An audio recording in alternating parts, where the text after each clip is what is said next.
Bonjour à toutes et à tous, voici l'analyse du SP500 et de l'euro-dollar pour le mardi 9 décembre.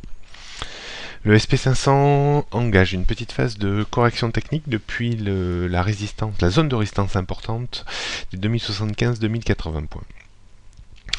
Il faudrait une rupture de 2050 points pour confirmer un petit peu cette volonté de baisser sur des niveaux inférieurs aux alentours des 2000-2020, voire peut-être 1965 points en excès avant les premiers réveillons de Noël.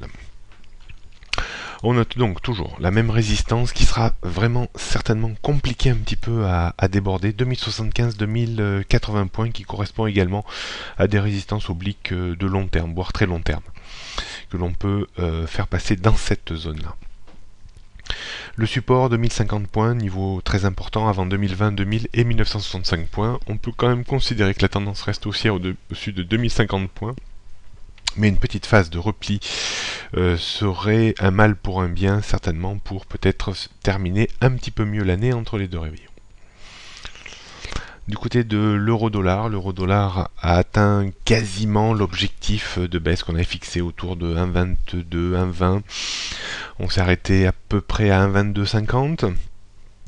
La parité tente un rebond, arrive sur un premier niveau de résistance autour des 1,2360. Il faudrait le débordement de 1,2440 pour espérer inverser un petit peu ce trend baissier toujours en place depuis début novembre.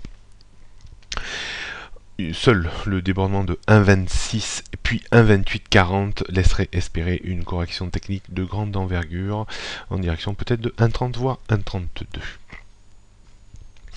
Tout rebond contre 1,2360 voire 1,2440 remettrait une petite pression baissière et la parité aurait une tendance naturelle à revenir à proximité du point bas qui a été fait la semaine dernière aux alentours des 1,2250. Voilà ce qu'on peut dire aujourd'hui. Simplement pour terminer, donc 1,2360 niveau de résistance, 1,2440, 1,25, 1,26 sont vraiment les résistances immédiates. Support 1,23, 1,2250, 1,22, 1,20. Tendance reste toujours très très baissière en dessous des 1,26. Bonne journée à toutes et à tous et à demain.